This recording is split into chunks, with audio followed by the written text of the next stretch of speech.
Okay, first question. A student is given only the nucleon number of an atom. Nucleon number आप समझते हैं, nucleon number किन दो का सम होता है? प्रोटॉन प्लस न्यूट्रॉन का सम होता है। तो आप कहते हैं अगर न्यूक्लियन नंबर पता हो, what can be deduced about this structure of an atom? आप कहते हैं जी आप उसके number of neutrons plus protons बता सकते हैं, क्योंकि न्यूक्लियन नंबर इन्हीं दोनों का सम होता है। सो ऑप्शन ए होगा। Which particles contain the greatest number of electrons? सबसे ज्यादा इलेक्ट्रॉन्स किसके हैं? अब जैसे मैग्नीशियम है, इसका एटॉमिक नंबर 12 होता है, लेकिन 2 पॉजिटिव का मतलब है इट हैज लॉस्ट 2, तो कितने इलेक्ट्रॉन्स हैं इसके पास? 10। नाइट्रोजन का एटॉमिक नंबर 7 होता है, 3 नेगेटिव का मतलब है 3 गेन किए हुए हैं, तो कितने इलेक्ट्रॉन्स हैं? 10। इसी तरह नियॉन है, उसका एटॉमिक नंबर 12 है, तो उसके पास 10 इलेक्ट्रॉन्स हैं। लेकिन जब आप S2 नेगेटिव को देखते हैं, इसका एटॉमिक नंबर या प्रोटॉन नंबर 16 है, तो 16 है plus 2 electron is equal to 18। Okay, तो ये 18 इलेक्ट्रॉन्स हैं। Which statement about the chlorine atoms and chloride ion is correct? एक क्लोरीन एटम है, एक क्लोराइड आयन है। क्लोरीन का एटॉमिक नंबर 1735 है, 1735 है, तो क्लोराइड आयन में तो एक इलेक्ट्रॉन आ चुका है। ठीक है, तो आप कह रहे हैं इलेक्ट्रॉन तो ज्यादा है, बट नंबर ऑफ प्रोटॉन देखें दोनों में सेम रहते हैं, नंबर ऑफ प्रोटॉन चेंज नहीं होते जब कोई आयन बनाता है। इसमें भी 17 प्रोटॉन्स हैं, इसमें भी 17 प्रोटॉन्स हैं। Okay, next. The following data may refer to the atom or the ion of the same element. The electronic configuration 288, proton number 20। अब प्रोटॉन नंबर ऐसी चीज है जो किसी भी दो एटम का सेम नहीं हो सकता, तो इसलिए फौरन जाके पीरियोडिक टेबल में हम देखते हैं, और प्रोटॉन नंबर 20 जो है वो कौन होता है? वो होता है कैल्शियम। तो इसलिए इसमें तो हमें कोई डाउट ही नहीं था। ठीक है, वो कॉन्फ़िगरेशन उसने 288 इसलिए लिखी है, वो Ca2 पॉजिटिव की लिखी है, इसलिए वो 288 है। ठीक है, सो इसलिए ये कैल्शियम होगा। Which row shows the number of particles in this? अब ये देखें, इसमें प्रोटॉन्स कितने हैं? 16, क्योंकि प्रोटॉन नंबर 16 है। इलेक्ट्रॉन्स कितने हैं? 18, क्योंकि 2 गेन किए हुए हैं 2 नेगेटिव की वजह से। और न्यूट्रॉन्स कितने हैं? 34 minus 16 is equal to 18। Okay, so इसलिए ये आंसर बनता है 16, 18, 18, ये सी। नेक्स्ट देखिए, an atom X contains 6 protons. Which statement about the X is correct? ठीक है, अगर उसके 16 प्रोटॉन्स हैं X के, तो जाहिर है अगर प्रोटॉन 16 है तो एटॉमिक नंबर 16 होगा, तो फिर तो इलेक्ट्रॉन भी 16 होंगे ना। एटम है ना, आयन तो नहीं है। तो फिर इसका अगर आप कॉन्फ़िगरेशन लिखेंगे 286, तो वैलेंस शेल में कितने इलेक्ट्रॉन आ गए? आप कह रहे हैं जी वैलेंस शेल में 6 इलेक्ट्रॉन आ गए। So this is B. Okay, sorry sir एक क्वेश्चन है जी। when is it possible कि six मतलब इलेक्ट्रॉन्स और नंबर ऑफ प्रोटॉन्स सेम हो? नंबर ऑफ इलेक्ट्रॉन्स है, number of electrons and number of protons are same, ये कब पॉसिबल है? ये जब तक वो एटम है, जब तक वो एटम है ना। जैसे मैं लिखता हूं कार्बन 612, तो अब कार्बन पे कोई चार्ज नहीं है, तो ये जो 6 नंबर है ये है तो उसका प्रोटॉन नंबर है। Okay, but as there is no charge, so electrons भी 6 ही होंगे। Got it? हाँ, अगर ये चार्ज कर लेता है, जैसे ये C4 पॉजिटिव बन जाता है, फिर नहीं, फिर 612 अगर आप लिखेंगे तो फिर इसके प्रोटॉन्स जो हैं वो 6 है, लेकिन इलेक्ट्रॉन्स अब 6 नहीं है, अब इलेक्ट्रॉन्स 4 कम हो चुके हैं। 4 पॉजिटिव का मतलब है 4 कम हो चुके हैं, राइट? तो सिर्फ 2 रह गए। Do you get it? So when ever it turns into a ion, तो इलेक्ट्रॉन कम या ज्यादा हो जाते हैं, अदरवाइज प्रोटॉन्स और इलेक्ट्रॉन्स हमेशा इक्वल होते हैं। ओके ओके, सेक्शन 2 में आते हैं। Section 2 was linked with the structured question. The electronic configuration of 5 atoms are shown. वो क्या है? Which electronic configuration represents each of the following descriptions? Each electron may be used once, more than once, or not at all, right? A sulfur atom. अब इसमें आपको ढूंढना था sulphur atom. अब आप इसमें देखें मैंने कैसे ढूंढा कि E है 2 and then 8 10 हो गए, और फिर 1 2 3 4 5 6, यानी इस E की जो कॉन्फ़िगरेशन बन रही है वो 2 8 6 बन रही है। सो यहां से मुझे पता चला कि वैलेंस शेल में 6 इलेक्ट्रॉन है, तो ग्रुप 6 में होता है सल्फर भी। तो इस तरह मैंने ढूंढा इसको कि इसके E है। अब मेटल एटम मुझे कैसे पता चला? मैंने आपको सिखाया हुआ है कि ग्रुप 1 ग्रुप 2 मेटल्स होती हैं, राइट? और उसके बाद ये जो है ये भी मेटल्स होती हैं, और फिर यहाँ 3 भी मेटल है और 4 तक मेटल है और उसके बाद नहीं है। तो फिर मैं सोचने लग गया कि वैलेंस शेल में या तो एक इलेक्ट्रॉन होना चाहिए या 2 या 3। ठीक है, तो वैलेंस शेल में एक इलेक्ट्रॉन, ए में 2 इलेक्ट्रॉन है, तो मैंने कहा ए भी एक मेटल है। और भी देखा मैंने, और तो कोई मुझे नहीं मिला, तो इसलिए मैंने ए को कर दिया। ठीक है, यानी वैलेंस शेल देख के ग्रुप नंबर देखा और ग्रुप नंबर से मुझे पता चल गया कि ये क्या है। An atom with a proton number 14, proton number 14 के साथ, तो फिर वही था, मैंने इलेक्ट्रॉन गिने जो कि इक्वल टू प्रोटॉन होते हैं 2 8 और यहाँ 4। ये देखें सी में 2 8 4, तो ये बन गया 14 इलेक्ट्रॉन है, तो जाहिर है एटम है तो 14 ही प्रोटॉन होंगे। तो जिसका प्रोटॉन 14 है उसका एटॉमिक नंबर भी 14 होता है, क्योंकि एटॉमिक नंबर और नंबर ऑफ प्रोटॉन सेम चीज है।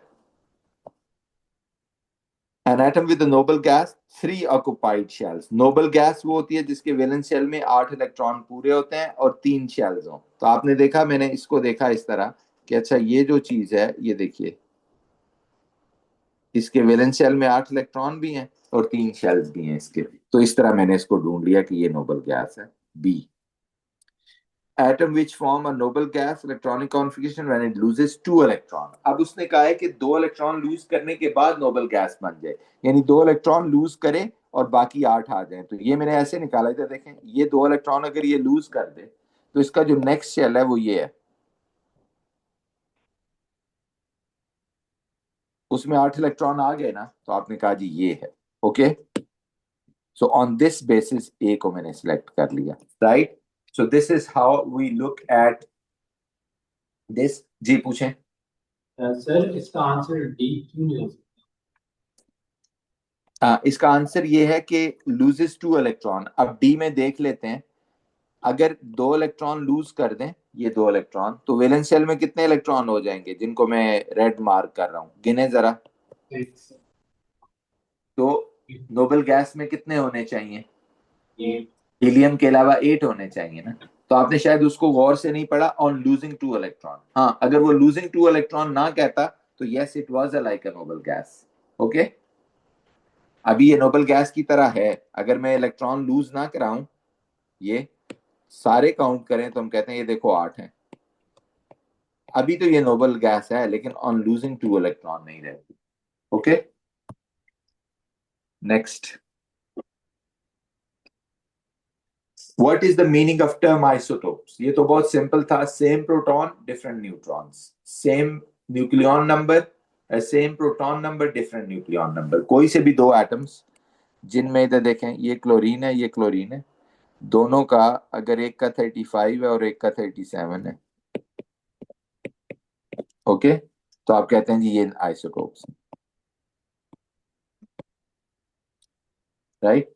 क्यों आइसोटोप्स हैं? इन दोनों का प्रोटॉन नंबर। दुरेद फोन रखते हैं बच्चों, एक का 35 है एक का 37 है। दुरेद का फोन थोड़ी देर चार्ज पे लगा दें। एक 17 है, दोनों का प्रोटॉन नंबर। एक का 35 है, एक का 37। Okay, next. Reduce the number of neutrons in an atom of this isotope of germanium. Number of neutron इसमें देखने हैं बच्चों, कितने न्यूट्रॉन होंगे? 76 माइनस 32 करें, राइट? न्यूट्रॉन ऐसे ही निकालते हैं ना, बड़ी वैल्यू में से छोटी वैल्यू माइनस कर देते हैं। नेक्स्ट।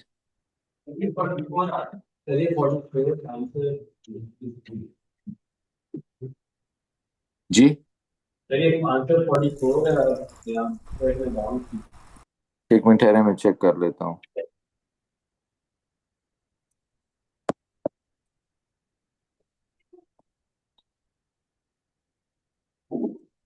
$76 माइनस 32 या 44 है, सॉरी, ये ठीक कर लें जी सब लोग, 44 है। शेष पे मार्क कटा हुआ है मेरा भी। वो ठीक कर लेना, मैंने इसीलिए कहा है। जिसका मार्क कटा हुआ है वो एक मार्क ऐड कर ले और सर को दिखाए, मैं उसमें ऐड कर देता हूँ। जीशान देख लें, अगर किसी ने बगैर कटिंग के 44 लिखा हुआ है तो उसका एक नंबर ऐड कर दें। सर जी सर आइसोटोप्स वाली डेफिनेशन में अगर हम लिखेंगे same chemical properties but different no no physical वो प्रॉपर्टीज। नो वो डेफिनेशन नहीं है, डेफिनेशन है, वो एक प्रॉपर्टी है।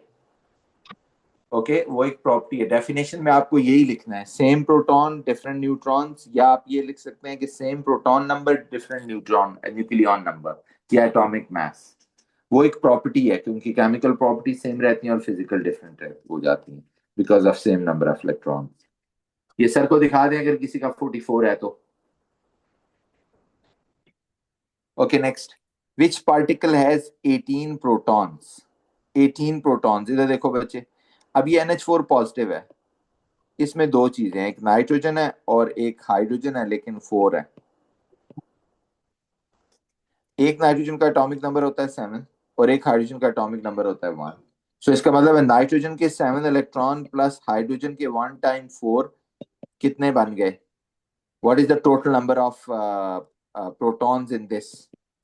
11, right? Okay, so 7 plus 4 is equal to 11 protons हो गए इसके अंदर। सिमिलरली अगर आप H2S को देखें, ये तो हाइड्रोजन 1 टाइम्स 2 हो गया प्लस ऑक्सीजन कितना हो गया? 16। तो टोटल कितने बन गए? How many of this? 18, right?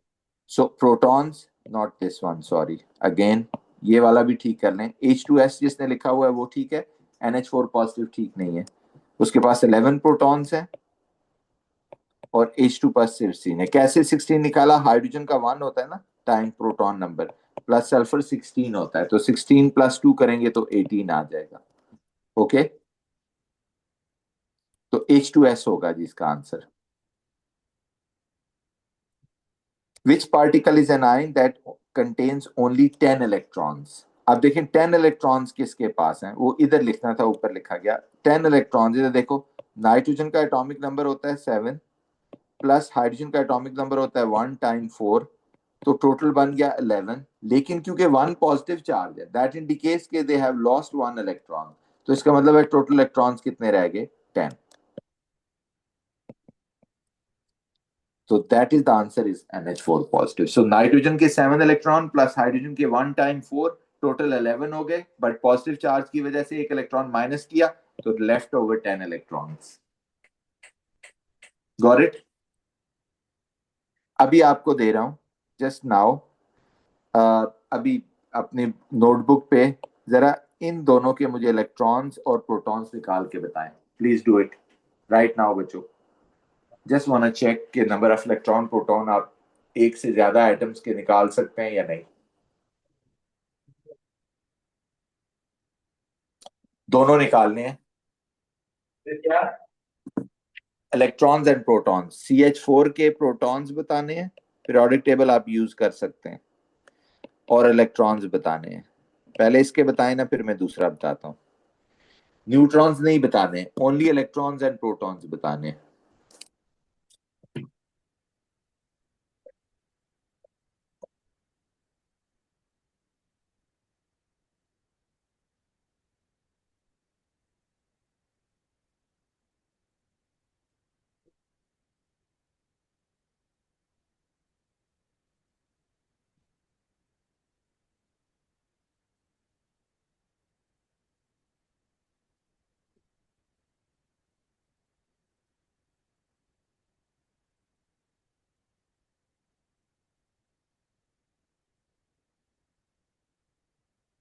कितने प्रोटॉन्स हैं, कोई बताए जूम से? सर प्रोटॉन CH4 10 है और सर इलेक्ट्रॉन दोनों 10 है।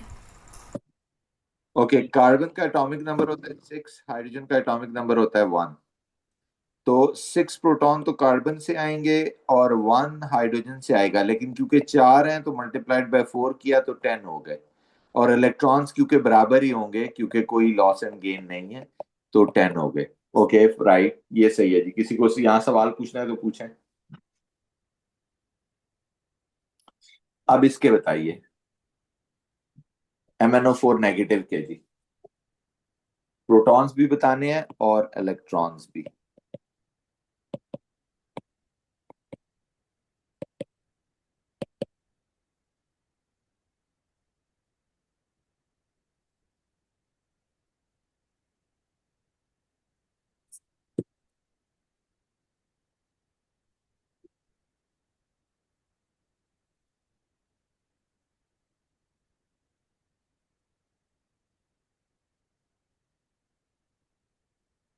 प्रोटॉन्स भी और इलेक्ट्रॉन्स भी।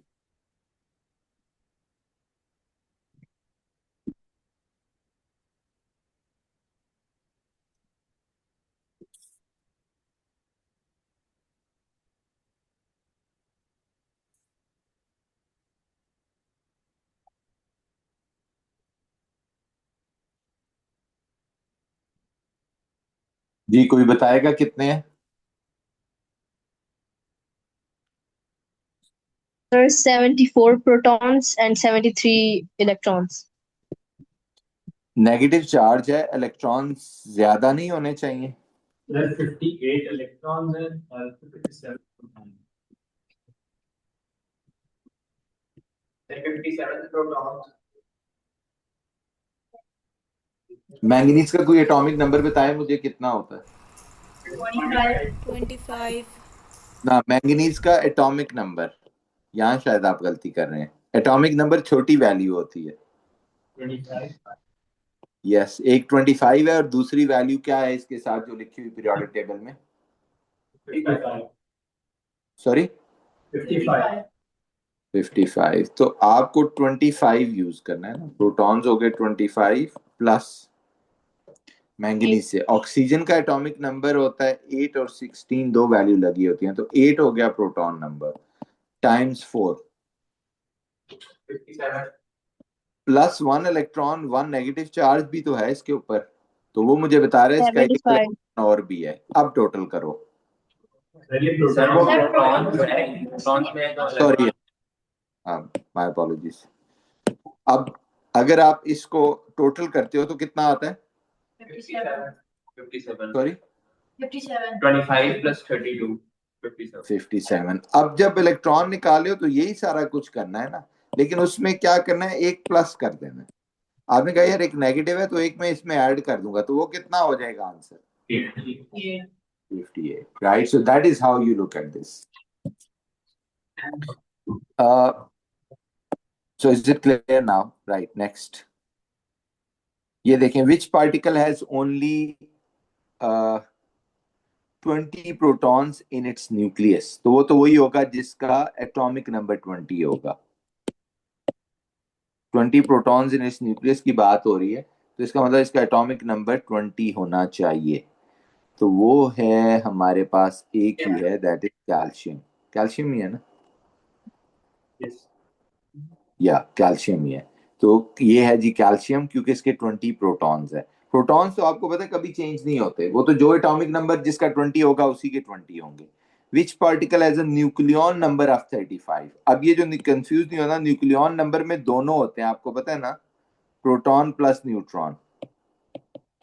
और ये वही जो बड़ा नंबर होता है, तो आप कहते हैं 35, मुझे बस ऊपर देखना है 35 कहाँ लगा हुआ है, यहाँ 18 है, यहाँ 20 है, यहाँ 64 है, यहाँ 37 है, यहाँ 39 है, यहाँ 17, 23, 30, ये मिल गया। ओके, तो जिसका न्यूक्लियन नंबर 35 है, ऊपर वाला नंबर 35 है, राइट? तो Cl1735 वाला जी। नेक्स्ट कह रहे हैं जी, particle with electronic configuration of 288। 288 का मतलब है कि इसके पास कितने इलेक्ट्रॉन होने चाहिए? 18। 10 प्लस 8, 18 इलेक्ट्रॉन्स होने चाहिए। यही 288 का मतलब है ना। तो अब आप बस इलेक्ट्रॉन देख लेते हैं, आप कहते हैं अच्छा यार इसके तो 10 इलेक्ट्रॉन्स हैं, 288 नहीं हो सकता, इसके 10 है, इसके तो बहुत ज्यादा हैं, इसके 18 है। कैसे 18 इलेक्ट्रॉन्स हैं? 17 तो अपने हैं, एक नेगेटिव कहीं से गेन भी किया हुआ है ना, तो ये हो गया 288। Okay, so Cl negative has a configuration 288, ये वाला। ठीक है। Next, which particle atom has 10 neutrons in the nucleus? और न्यूट्रॉन्स कैसे निकालते हैं? सब्ट्रैक्ट करके। तो 20 माइनस 10 कर दो तो नंबर ऑफ न्यूट्रॉन्स आ जाएंगे, वो 10 है यहाँ पे। ठीक है, और मेरा ख्याल है किसी में नहीं है। 18 माइनस 10 करोगे, 8 करोगे, हाँ ये भी 10 है, सॉरी, ये भी अगर किसी ने लिखा हुआ है तो सही हो जाएगा, राइट। बाकी किसी के नहीं है। Next, which particle atom is a transition? Transition वो होता है ना जो यूं सेंटर में होता है, इधर देखो, ये है ना पीरियोडिक टेबल, तो ये ट्रांजिशन है, ये। तो जब आप वहां जाके देखते हो तो इनमें से आपको कौन मिलेगा ट्रांजिशन में? ये copper, copper is the transition. Okay, तो this is the transition element, right. अब आ जाए फॉर्मूला के ऊपर। पहले फॉर्मूला फ्रॉम नेम्स करना है। कह रहे जी ये CU, इसका लिखने का तरीका मुझे बहुत हमने प्रैक्टिस की है, इसलिए मैं अब सबको एक्सप्लेन नहीं कर रहा, एक को करूंगा, जो आप फिर कहेंगे उसका फिर प्रॉब्लम डिस्कस कर लेंगे। Cu2 प्लस Cl माइनस 1, तो आप कह रहे हैं तो क्रॉस मल्टीप्लाई होगा, 2 इधर जाएगा 1 इधर आएगा, तो क्या फॉर्मूला बनेगा? CuCl2। ओके, फिर इसको देखें, ammonium iron 3 oxide, iron 3 oxide, शायद ये बीच में मिस हो गया। आयरन 3 ऑक्साइड इधर देखें, Fe+3 है, O-2 है। अब क्रॉस मल्टीप्लाई होगा, आपको पता है ना जब कैंसिल ना हो तो क्रॉस मल्टीप्लाई, ये चेक कर लें अगर आपका नहीं चेक हुआ। ये Fe2O3 है, क्या फॉर्मूला होगा इसका? Fe2O3। अमोनियम हाइड्रोक्साइड, आप कहते हैं जी अमोनियम NH4 पॉजिटिव होता है, हाइड्रोक्साइड OH नेगेटिव होता है, तो ये दोनों कैंसिल हो गए, तो NH4OH बन गया इसका फॉर्मूला, ये। फिर कहता है एल्यूमिनियम सल्फेट, एल्यूमिनियम +3 होता है, सल्फेट -2 होता है, तो बस क्रॉस मल्टीप्लाई कर दें तो ये बन जाएगा Al2SO4 thrice. Okay, lead two nitrate, Pb+2 हो गया, नाइट्रेट आपको पता है NO3-1 होता है, तो क्रॉस मल्टीप्लाई कर दें तो PbNO3 होल ट्वाइस। फिर सोडियम कार्बोनेट है, सोडियम +1 है और कार्बोनेट -2 है, तो ये क्रॉस मल्टीप्लाई करते हैं तो ये बन जाएगा Na2CO3।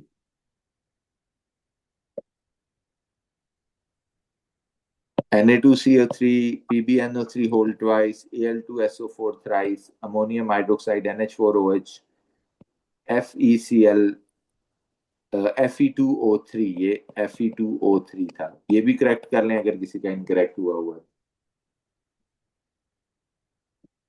अब आ जाए यहाँ जहाँ नाम लिखना था, तो बेरियम सल्फेट का नाम क्या हो गया? BaSO4 का नाम क्या हो गया? Barium sulphate.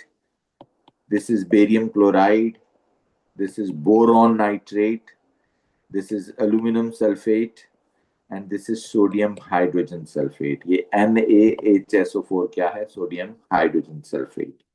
इसको करेक्ट कर लें अगर किसी को इशू है तो।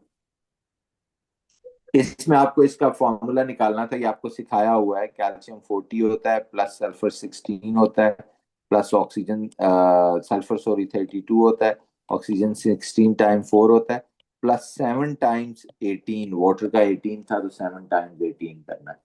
Okay, so that gives you the MR, जो कि मेरा ख्याल है 84 बनता है, और नीचे फिर उसी तरह इसको ऐड करना था, 64 plus 14 plus 1 time 3 times 4 plus 32 plus 16 times 4 plus 2 times 18, right? तो ये 264 बन जाता है, सबको ऐड करें, right? So that is the end of this test.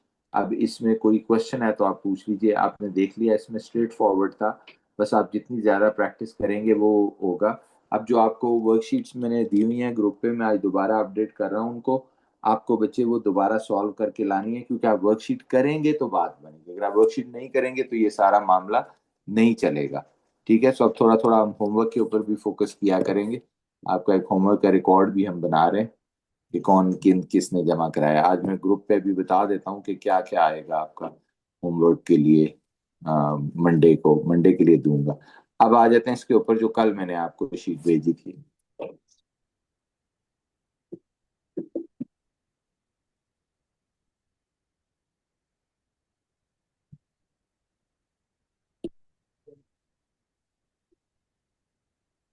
ये वाली इसमें किस किस ने कल सबमिट कराई है ये। It was not a test, it was a worksheet. So इसलिए I will only discuss the questions which you will ask me to discuss, okay? And then we'll continue. अगर आपको इसमें जिसमें प्रॉब्लम है आप सिर्फ मुझे वो बताएंगे तो वो क्वेश्चन सिर्फ हम डिस्कस करेंगे। ठीक है, ये पूरी शीट में नहीं डिस्कस कर रहा। इसमें मुझे आप प्रॉब्लम सिर्फ जो है वो बताएंगे। क्वेश्चन 1 से शुरू कर रहा हूँ। जो लोग जूम पे भी हैं या वहां भी हैं, सिर्फ जो प्रॉब्लम्स है वो बताएं। 1 2 3 में, 4 में, 5 में, 6 7। ये वर्कशीट हमें मिली नहीं। आप कल नहीं आए? सर कल आए हैं लेकिन वो सर के पास चेक नहीं हुई। नहीं, ये इनको रिटर्न करना है, इनको वर्कशीट लेनी नहीं थी Zeeshan.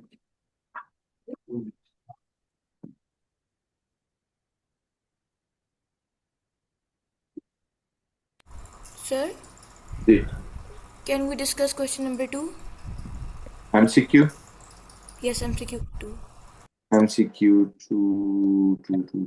Yes, this one. Yes.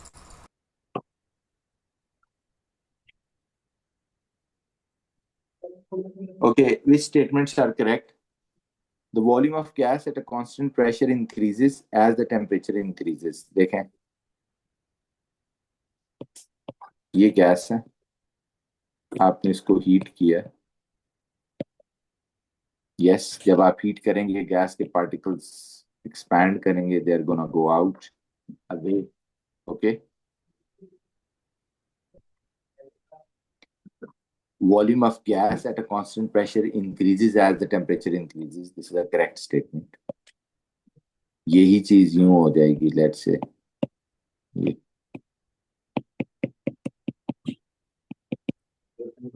दूसरा, the rate of diffusion of gas increases as the temperature increases. Yes, आप कहते हैं जी रेट ऑफ डिफ्यूजन क्योंकि पार्टिकल्स एनर्जी गेन करते हैं तो वो ज़्यादा फास्टर मूव करेंगे। ये भी सही स्टेटमेंट है। The pressure of a gas at a constant volume decreases as the temperature increases. No, that's a wrong statement. क्यों? इधर देखें, ये गैस है, उस दिन भी इस पे बात हुई थी। आपने इसको हीट किया, इसका पार्टिकल पहले इस तरह फोर्स से टकरा रहा था, लेकिन जब आपने इसको हीट किया, इसके पास एनर्जी ज्यादा आई तो ये ज्यादा फोर्स से कोलाइड करेगा ना with the wall of container, तो इसका प्रेशर इंक्रीज हो जाएगा। Okay, pressure goes up. Got it? So जितना आप समझ गए, सो थर्ड स्टेटमेंट रॉन्ग है, first and second statement correct है। सो जब भी आप किसी गैस को हीट करते हो तो उसका टेम्परेचर भी बढ़ता, जब टेम्परेचर बढ़ाते हो तो उसका वॉल्यूम भी बढ़ता है और उसका प्रेशर भी बढ़ जाता है। याद रखना, ठंडा करते हो तो वॉल्यूम भी कम होता है, प्रेशर भी कम हो जाता है, क्योंकि उसके पास एनर्जी कम हो जाती है, एनर्जी ऑफ द पार्टिकल्स कम हो जाती है। आगे बोलें, कोई और सवाल है तो इसमें? Question number Sir, can you do MCQ 8? Question number 4। Question number 4. A cylinder is placed in each of the four corners of a square room. Each cylinder contains a different gas stored under the same pressure. The gases release exactly which gas will reach to the center. इधर देखो, ये room है जिसके इधर एक gas है, इधर एक गैस है, इधर एक गैस है, इधर गैस है। वो कह रहे हैं ये सेंटर पॉइंट है।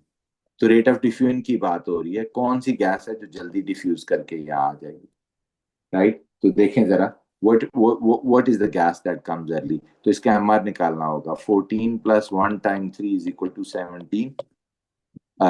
ऑर्गन का देखना है यार कितना है, कोई बच्चा मुझे बताए। 12 plus 16 is equal to 28 और ये 35.5 times 2 is equal to 71। Organ कितना है बच्चों? 36 है। 39.9. 39.9। अब देखें सबसे हल्की गैस इनमें से कौन है, सबसे कम एमआर किसका है, अमोनिया का। तो ये सबसे पहले रूम के सेंटर में यहाँ पहुंच जाएगी। Okay, it will cover the more distance in the same time. और किसी ने बोला था, कोई क्वेश्चन बोला?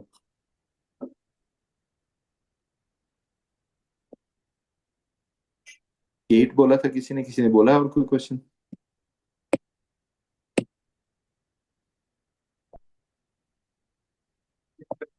9 जी। Sir, number 8. 8 फिर वही है बच्चों, डिफ्यूजन से रिलेटेड है। ये देखें, वो कह रहे हैं आप इसका एमआर निकाल लें। 12 टाइम 2 कार्बन का हो गया, प्लस 1 टाइम 5 हाइड्रोजन का हो गया, प्लस 14 नाइट्रोजन का हो गया, प्लस 1 टाइम 2। ओके, इस सारे को ऐड करें और इसमें 1 प्लस 35.5 करें। ये कोई करना बच्चों, ये क्या आता है? 12 टाइम 2 24 है, प्लस 5 जो है 29 हो गया। 29 प्लस 2 जो है वो 31 हो गया, और 31 प्लस 14 कितना हो गया? 45। तो इसका 45 है, 36.5 है। तो आप कहते हैं ये फास्ट होगी ट्रैवल, ये स्लो होगी। ठीक है, तो इसका मतलब है कि जो HCl है वो ज्यादा डिस्टेंस कवर कर लेगा, राइट। तो ये सेंटर से आगे चला जाएगा, पॉइंट ए पे जाके दोनों मीट करेंगे। ओके, पॉइंट बी जो है वो इनका सेंटर पॉइंट है। Got it? HCl का क्योंकि कम है, उसने ज्यादा डिस्टेंस कवर कर लिया। और बोले?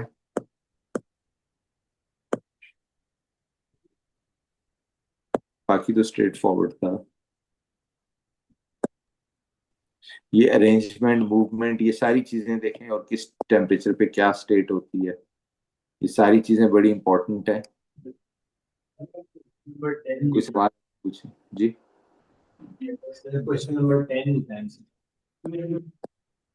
MCQ10।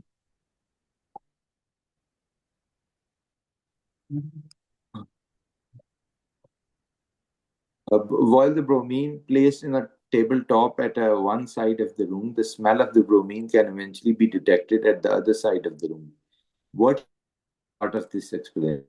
Vibration, the bromine particles, their particles move in the random way, spread out, occupy the total volume available, vibrate from side to side. ये तो नहीं हो सकते ना, क्योंकि वाइब्रेशन सिर्फ कौन करता है? सॉलिड्स।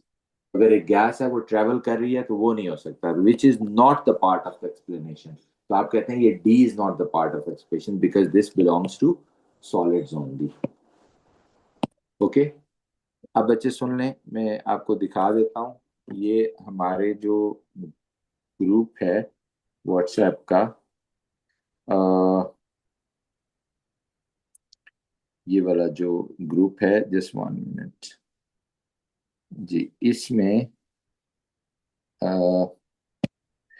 ये मंडे तक के लिए मैं इसको कर रहा हूँ, और ये हम आप सबमिट कराएंगे, हम इसको चेक करेंगे, फिर आपको रिटर्न करेंगे।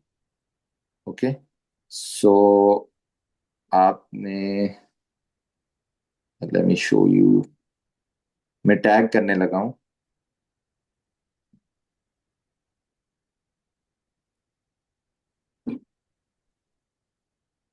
दिस वन, और ये एटॉमिक स्ट्रक्चर वाली है, दूसरी है एटॉमिक स्ट्रक्चर, दिस वन। अच्छा, अब इन दोनों वर्कशीट्स को, और तीसरी ये जो MR वाली है, मॉलिक्यूलर मैथ्स, वो जिशान ग्रुप पे नहीं है, वो आप दोबारा डालेंगे। ठीक है, वो हम टैग कर देंगे। ये 3 वर्कशीट्स ड्यू हैं मंडे को, ये आपने प्लीज लिख भी देना है जिशान। अब मैं इसका तरीका बता देता हूँ कि आपने करना कैसे होगा। इधर देखो बच्चों, ये जैसे वर्कशीट है ना, अब इसमें आपने करना ये होगा, इधर देखिए, जैसे फॉर एग्जांपल वो अब तीसरी वाली ना, फार्मूला एंड MR, वो वाली पुराने वाले ग्रुप में थी, इस नए वाले में नहीं है मेरा ख्याल है। जिशान वो डालें प्लीज। ये देखें, अब जैसे ये वर्कशीट है, तो लेट्स से आप ये वाला क्वेश्चन कर रहे हैं।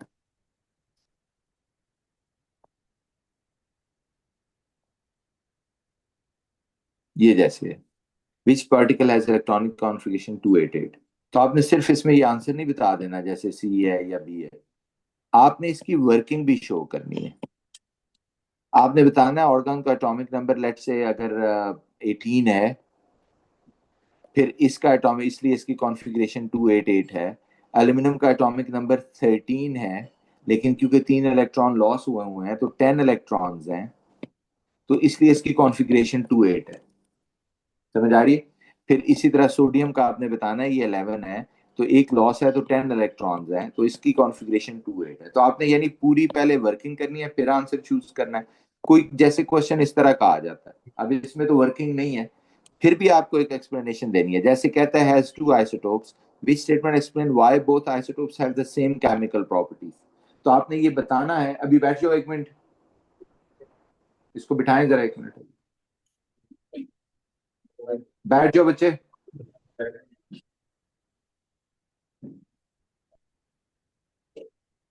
इसमें आपको बताना है कि रुबिडियम जो है, ये बताना है कि दोनों में क्योंकि सेम नंबर ऑफ इलेक्ट्रॉन्स होते हैं और chemical properties depend on number of electrons, यानी हर एक एमसीक्यू मैंने वो पॉइंट क्यों चूज किया उसकी एक एक्सप्लेनेशन होती है आपके दिमाग में। That explanation you have to write. अब ये तीनों वर्कशीट ड्यू है मंडे को, राइट? Please, thank you. अब चले जाओ। इसको फिजिक्स को प्रिंट करानी है इसकी मैं इसको बंद कर। स्कॉलर जी बच्चे, को प्रिंट कराना है या फिर हम इसको ऑनलाइन भी अटेम्प्ट